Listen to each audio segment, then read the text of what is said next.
Hi friends, நம்மளோட வீடியோக்குள்ளே போகிறதுக்கு முன்னாடி ஒரு சூப்பரான குட் நியூஸோடு தான் வந்திருக்கேன். அதாச்சும் என்னென்னா பார்ட் டைம் ஜாப் தான்.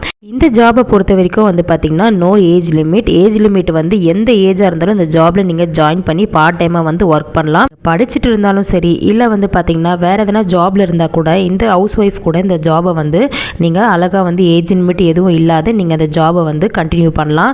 ஸோ ரொம்பவே யூஸ்ஃபுல்லான ஒரு டிப்ஸ் தான். அது மட்டும் இல்லை 0% இன்வெஸ்ட்மெண்ட். ஸோ நீங்கள் எந்த இன்வெஸ்ட்மெண்ட்டும் இந்த ஜாபுக்கு நீங்கள் பண்ணவே தேவையில்லை. ஸோ ஒர்க் ஃப்ரம் ஹோம் கூட இந்த ஜாபில் பார்த்திங்கன்னா அவைலபிளாக இருக்குது. ஸோ ஒர்க் ஃப்ரம் ஹோம் தேவைன்னா நீங்கள் அதுவுமே அவைலபிளாக எடுத்துக்கலாம். முக்கியமாக பார்த்திங்கன்னா லேடிஸ்க்கு ட்ரஸ்டபிளான ஒரு கம்பெனி. அது மட்டும் இல்லை, முக்கியமாக கவர்மெண்ட் அப்ரூவல் கம்பெனி. இத்தனை பெனிஃபிட்ஸ் இருக்க கம்பெனிக்கு கண்டிப்பாக நீங்கள் நிறைய லேடிஸ் நம்மளோட வீடியோ பார்த்துட்ருக்கீங்க. ஒர்க் ஃப்ரம் ஹோம் உங்களுக்கு தேவைப்பட்டதுன்னா ஹவுஸ் ஒய்ஃபாக இருக்கீங்கன்னா கண்டிப்பாக இந்த வாய்ப்பை பயன்படுத்திக்கோங்க. ஸோ ரொம்பவே ட்ரஸ்டபிளான கம்பெனி தான். உங்களுக்கு இந்த ஜாபில் ஜாயின் பண்ணணும், அது டீட்டெயில்ஸ்லாம் தேவை அப்படின்னு சொல்லிட்டு நினச்சிங்கன்னா நம்மளோட வீடியோ கீழே டிஸ்கிரிப்ஷனில் டிஸ்ட்ரிக்ட் வைஸ் லிங்க் கொடுத்துருக்கேன். நீங்கள் செக் பண்ணி பாருங்கள். நீங்கள் எந்த டிஸ்ட்ரிக்கோ அந்த டிஸ்ட்ரிக்டில் போயிட்டு அந்த லிங்கை டச் பண்ணிங்கன்னா அதோட டீட்டெயில் எல்லாமே உங்களுக்கு சொல்லுவாங்க. ஸோ அது மட்டும் இல்லை, நம்மளோட சேனலில் இந்த மாதிரி யூஸ்ஃபுல்லான டிப்ஸ்க்கு நம்ம சேனலில் மறக்காமல் சப்ஸ்கிரைப் பண்ணி சப்போர்ட் பண்ணுங்கள். இப்போ வாங்க நம்மளோட கார்த்திகை தீபம் சீரியல் வீடியோக்குள்ளே போகலாம். இப்போ பார்த்திங்கன்னா நம்மளோட ரேவதியை எப்படியாச்சும் போய் சொல்லி பார்த்திங்கன்னா இந்த மாதிரி வெளிநாட்டுக்கு அனுப்பணும், அதாச்சும் கனடாக்கு அனுப்பணும் அப்படின்னு சொல்லிட்டு நம்மளோட தீவிரமாக இருக்காங்க. யாருன்னா ஸ்ரீயும் அதுக்கப்புறம் சந்திரகலாவும். சந்திரகலா திட்டப்படி தான் சாமுண்டீஸ்வரி எல்லாத்தையுமே பண்ணிகிட்டு இருக்காங்க. மெயினாக நம்மளோட ரேவதியை கார்த்திகிட்டேருந்து பிரிக்கணும், அதுக்கப்புறம் வெளிநாட்டுக்கு அனுப்பிச்சா அது நடக்கும் அப்படின்னு சொல்லிட்டு இது பார்த்திங்கன்னா நம்மளோட சந்திரகலாவோட ஏற்பாடு தான். இப்போ பார்த்திங்கன்னா கார்த்தி எப்படியாச்சும் தடுக்கிறதுக்கு என்ன பண்ணுறாருன்னா, போயிட்டு ஃபஸ்ட்டு அங்கே இருக்கிற ஒரு டிக்கெட் கவுண்டர்லாம் கேட்குறாரு. டிக்கெட் புக் பண்ண இடத்துல போயிட்டு கேட்கும் போது அவன் உண்மையை சொல்லிடுறான். இந்த மாதிரி சந்திரகலான்ற ஒருத்தவங்க தான் சார் இப்படி பண்ண சொன்னாங்க. ரிட்டன் டிக்கெட் பொய்யா கொஞ்சம் எனக்கு எடிட் பண்ணி எனக்கு கொடுங்க அப்படின்ற மாதிரி சொன்னாங்க. ரிட்டன் டிக்கெட் பார்த்திங்கன்னா பொய்யா ஒரு ரிட்டன் டிக்கெட்டை திருப்பி 3 நாளில் திருப்பி வரா மாதிரி ரேவதிக்கு சும்மா ஒரு கிரியேட் பண்ணி கொடுத்துருக்காங்க. அப்போ ஃபஸ்ட்டு உண்மையை சொல்லாதவன் அதுக்கப்புறம் நீங்கள் இப்போ சொல்கிறீங்களா நான் போலீஸை கூப்பிடுவான்னு சொல்லிட்டு கார்த்தி சொன்னதுக்கப்புறம் என்ன பண்ணுறாருனா இந்த மாதிரி ரிட்டன் டிக்கெட்டை இந்த மாதிரி சந்திரகலான்ற ஒருத்தவங்க தான் சார் பண்ண சொன்னாங்கன்னு சொல்லிட்டு உண்மையை சொல்லிடுறாரு. இப்போ பார்த்திங்கன்னா நம்மளோட கார்த்திக்கு தூக்கி வாரி போட்டுருச்சு. அப்போ உடனே மயில் வாங்கினதுக்கோ ரோகிணிக்கோ ஃபோன் பண்ணி சொல்கிறாங்க, இந்த மாதிரி அத்தையும் சந்திரகலாவும் பண்ண வேலை தான். எனக்கு தெரிஞ்சு அத்தைக்கு எங்கள் 2 பேரும் உண்மை 2 பேரோட விஷயம் உண்மையை தெரிஞ்சிருச்சு. ரேவதி என்கிட்ட பிரிக்கிறதுக்கோசம் தான் இந்த மாதிரிலாம் அத்தை பண்ணிகிட்டு இருக்காங்கன்னு சொல்லிட்டு சொல்கிறாங்க. அப்போ நம்ம மயில் வாங்கினதுக்கு சரியான ஷாக் ஆயிடுது. உடனே ரோகிணி கிட்ட இந்த மாதிரி சொல்கிறாங்க, இந்த மாதிரி பிரிக்கிறதுக்கோசம் தான் ரேவதியும் நம்மளோட சகலையும் பிரிக்கிறதுக்கோசம் தான் அத்தை இப்பெல்லாம் பண்ணுறாங்க போல இருக்குது, வெளிநாட்டுக்கு அனுப்புகிறாங்க போல இருக்குது அப்படின்னு சொல்லிட்டு எல்லாருக்கும் இப்போ விஷயம் தெரிஞ்சு போச்சு. நான் ரேவதிக்கு போகும்போதெல்லாம் தடங்களாகவே இருக்குது. அதாச்சும் அவங்களோட லக்கேஜெலாம் எடுத்துகிட்டு போகும்போது கால் தவறி கால் அடிபட்டுருது. அப்போ பார்த்திங்கன்னா அம்மா எனக்கு பயமாக இருக்குது, என்னம்மா இது காலையிலேருந்து எல்லாமே ரொம்பவே நெகட்டிவாகவே நடந்துகிட்ருக்குது, நான் ஊருக்கு போனால் எனக்கு கண்டிப்பாக நல்லது நடக்குமா, எனக்கு எதுவும் சரியில்லாத மாதிரி தெரியுதுமா அப்படின்ற மாதிரி சொல்கிறாங்க. அதுக்கு பார்த்திங்கன்னா சாமுண்டீஸ்வரி அதெல்லாம் கிடையாதுமா, இதெல்லாம் எதிர்ச்சியாக நடக்கிறது, இதெல்லாம் பார்த்தா வேலைக்கு ஆகுமா, சரி உனக்கு டைம் ஆகுதுவா போகலாம் அப்படின்னு சொல்லிட்டு சாமுண்டீஸ்வரி என்ன பண்ணுறாங்க, மைண்டை டைவெர்ட் பண்ணிகிட்டே இருக்காங்க நம்ம ரேவதியோட மைண்டை. ஏன்னா சாமுண்டீஸ்வரி எப்படியாச்சும் ரேவதி ஒரு 6 மாதம் கனடாவில் வச்சுருந்தா கண்டிப்பாக கார்த்திகை ரேவதியை மறக்க வச்சு பிரிச்சிடலாம் அப்படின்ற மாதிரி ஒரு எண்ணத்தில் தான் பண்ணிகிட்டு இருக்காங்க. இதுக்கு சந்திரகலா ஃபுல்லாக சப்போர்ட் பண்ணிகிட்டு இருக்காங்க.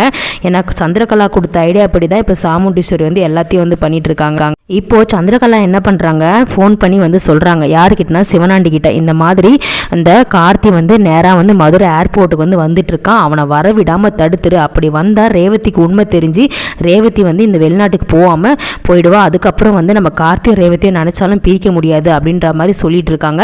அப்போ சிவனாண்டியும் அவங்க சித்தப்பாவும் என்ன பண்றாங்க, உடனே அந்த ஹைவேஸில் வராங்க.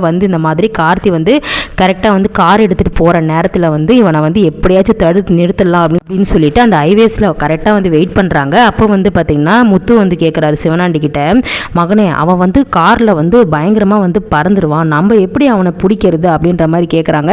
எப்படியாச்சும் கல்லை போட்டு அவன் நிப்பாட்ட வேண்டியதான், சந்திரகலா இல்லைன்னா என்னை உண்டில்லன்னு பண்ணிடுவா அப்படின்றது சொல்லிட்டு இருக்காங்க. சரின்னு சொல்லிட்டு கல்லெல்லாம் எடுத்துகிட்டு நடுவில் வைக்கிறாங்க. கார்த்தி ஒரு பக்கம் பார்த்தீங்கன்னா வந்துட்டு இருக்காரு ஏர்போர்ட்டில் நிறுத்துறதுக்கு, ரேவதி கிட்ட உண்மையை சொல்கிறதுக்கு. இப்போ பார்த்தீங்கன்னா நம்ம கார்த்தி பார்த்ததும் கார் பிரேக் பிரேக் டவுன்லாம் ஆகலை. கரெக்டாக வந்து அதை பார்த்து முன்னாடியே காரை வந்து ஸ்டாப் பண்ணிட்டாரு. ஸ்டாப் பண்ணிவிட்டு இந்த மாதிரி கல்லெலாம் இருக்கிறத பார்த்துட்டு என்ன பண்ணுறாருனா வந்து எவ்வளோ தடங்களை வந்து தாண்டி சிவனாண்டிக்கிட்டேயும் அவங்க சித்தப்பாக்கிட்டேயும் தப்பிச்சு வந்து ஏர்போர்ட்டுக்கு வந்து ரேவதியை வந்து கரெக்டாக நிப்பாட்டிடுறாரு. நிப்பாட்டி வந்து இந்த மாதிரி ரேவதி நீ போகாத அப்படின்னு வந்து சொல்கிறாங்க. அப்போ சாமுண்டீஸ்வரிக்கு பயங்கர கோவம் வருது.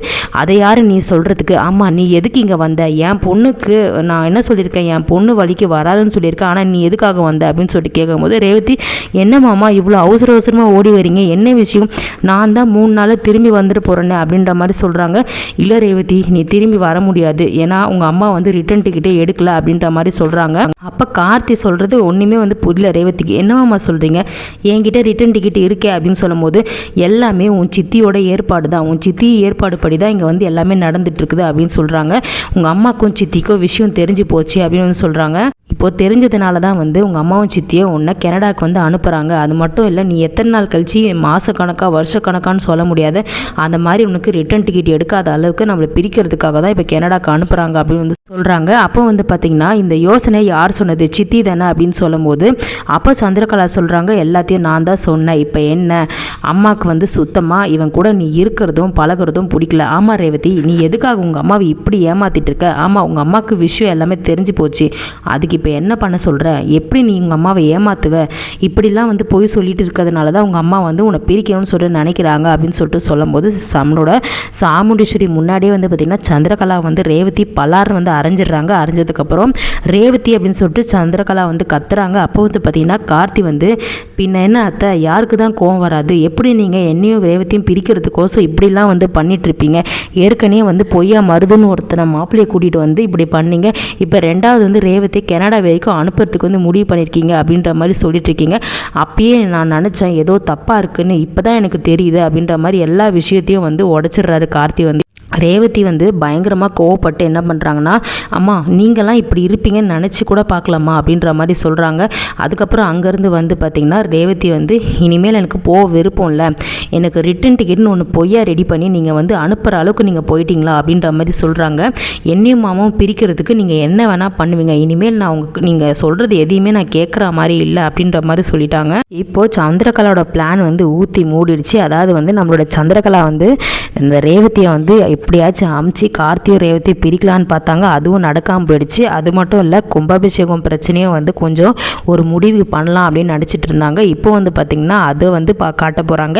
இப்போ நம்ம ரேவதியை வந்து எப்படியோ தடுத்து நிறுத்திட்டாங்க. கனடா போக விடாமல் கார்த்தி வந்து கரெக்டான நிமிஷத்துக்கு நம்மளோட சாமுண்டீஸ்வரி கடைசி வரைக்கும் வந்து பார்த்திங்கன்னா ரேவதியை வந்து அனுப்புறதுக்கு ஃபுல்லாக காம்ப்ரமைஸ் பண்ணிக்கிட்டு எந்த தடங்கள் வந்தாலும் ஏதோ ஒன்று சொல்லி சமாளித்து ரேவதியை எப்படியாவது வந்து அனுப்புறதுக்கே வந்து பார்த்துட்டு இருந்தாங்க. இந்த கல்யாண விஷயத்துலலாம் ரேவதியை காம்ப்ரமைஸ் பண்ணிகிட்டே இருந்தாங்க பாருங்கள். அந்த மாதிரி இந்த விஷயத்துலையுமே இப்படியாவது ரேவதி அமைச்சிடணும் அப்படின்னு இருந்தாங்க. ஆனால் கடைசி நேரத்தில் இப்பயுமே நம்ம கார்த்தி மாசா வந்து நிப்பாட்டி ரேவதியை வந்து கையை பிடிச்சிட்டு வந்து கூட்டிகிட்டு போயிட்டாரு.